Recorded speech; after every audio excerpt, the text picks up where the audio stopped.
حضرت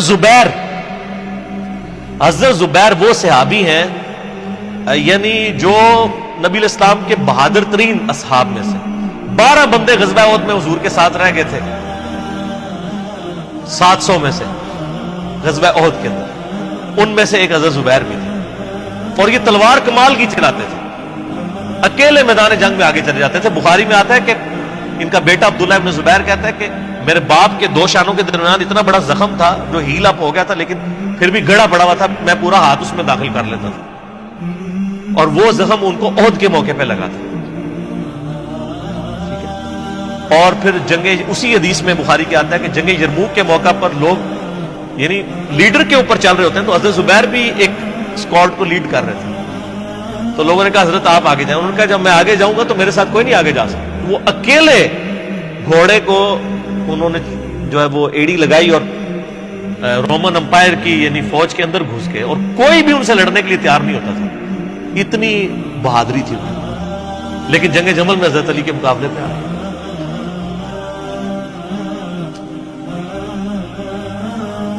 اس تکلیف کا کوئی اندازہ نہیں کر سکتا۔ حضرت حسن ابن علی نے بتایا مولا علی سے کہ بھئی حضرت زبیر آئے ہیں، تو حضرت علی نے کہا کہ رکو میں خود چاہتا ہوں۔ گئے، کہا زبیر یاد ہے وہ دن جب نبی تم مجھ سے بڑا پیار کر رہے تھے، پھوپھی ذات تھے نا، نبی الاسلام کی پھوپھی کے بیٹے ہیں حضرت زبیر بن عوام رضی اللہ تعالی۔ تو حضور نے تم سے ایک بات کہی تھی کہ تم علی سے اتنی محبت کرتے ہو، ایک دن آئے گا کہ تم تلوار لے کے علی کے خلاف کھڑے ہو جاؤ گے۔ تو تم نے کیا کہا تھا؟ یا رسول اللہ میں علی کے خلاف کھڑا ہوں گا؟ اور میں ہاں تم اس وقت ظالم ہو۔ تو حضرت زبیر جو ہے وہ ان پہ غشی طاری ہو گئی، گھوڑے کو یعنی وہ حضرت علی کا پھر سامنا نہیں کر سکے، میدان جنگ سے واپس چلے گئے۔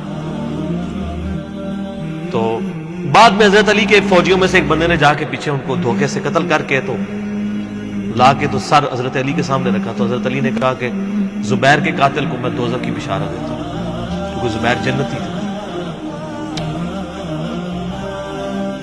تو وہ شخص پھر حضرت علی سے ناراض ہو گیا کہ میں نے تجھے حکم دیا تھا، جب میں نے ان کو جانے دیا تو نے یہ کام کیوں کیا؟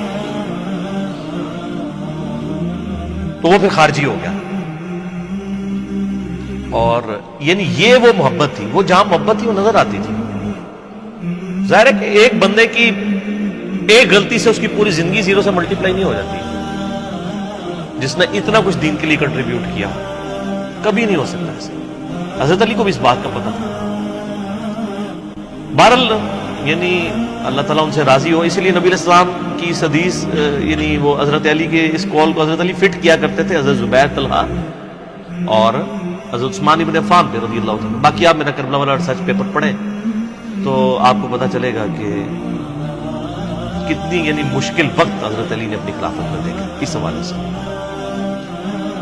یعنی مصنف ابن ابی شیبہ میں آپ کے مخالفین کی لاشیں بھی ہیں، ان پہ بھی حضرت علی گریہ کر رہے ہیں، ایک ایک کی لاش اٹھا کے اس کو صاف کر رہے ہیں۔ حضرت طلحہ کا بیٹا تھا محمد بن طلحہ، اس کی لاش دیکھی تو رو پڑے گا، حالانکہ وہ مخالفت میں لڑنے آیا تھا۔ پھر حضرت حسن سے کہا کاش میں جنگ جمل سے 20 سال پہلے ہی مر گیا ہوتا، میں یہ دن۔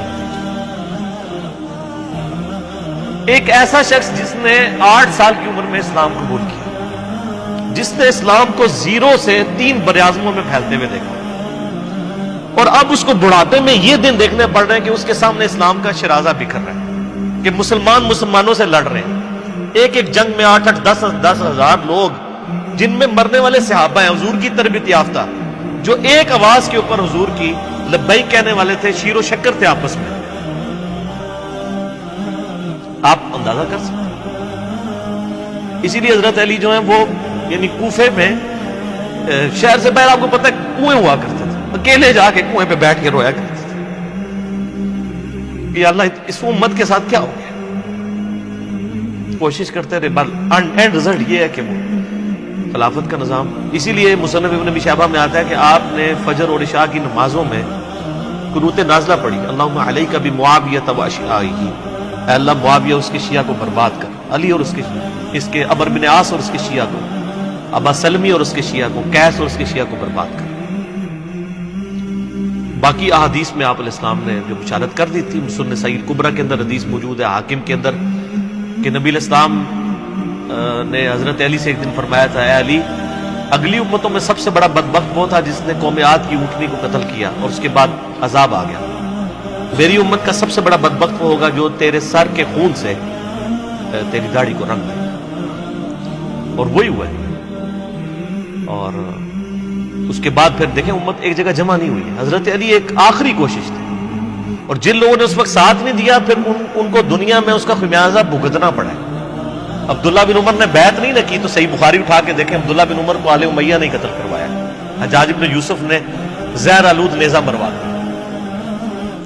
اور حاکم کے اندر مجموع الزوائد کے اندر موجود ہے، حضرت عبداللہ بن عمر آخری عمر میں کہا کرتے تھے، کاش میں اس وقت علی کا ساتھ دیتا اور یہ خلافت کا نظام تو بچ جاتا، کیونکہ کئی لوگ بیچ میں نیوٹرل ہو گئے تھے جو پھر ساتھ نہیں دیا، تو اس کی وجہ سے پھر حضرت علی کے چونکہ اب پاس اتنی مین پاور نہیں تھی کہ اس سسٹم کو سنبھال سکتے، بعد پھر وہ شہید ہو گئے اور پھر معاملات آ گئے۔ خیر بات کہاں سے کہاں نکل گئی، کیونکہ یہ اس کے ساتھ غل کا لفظ تھا، تو یہ غل کے لفظ کو ایڈریس کرنا ضروری تھا۔ تو آج ہم جب جنگ جمل صفین نہروان کو ڈسکس کرتے ہیں تو یہ کوئی غل والی بات نہیں ہے، یہ وہ چیزیں ہیں جو ایک ریالٹی ہیں، اور وہ اگر یہ غل والی بات ہے تو نبی علیہ السلام کے دل میں بھی نعوذ باللہ غل تھا، مولا علی کے دل میں بھی غل تھا، ایسا نہیں تھا۔ وہ دین کی حمیت کہلاتی ہے، اس کو غل نہیں آپ کہتے۔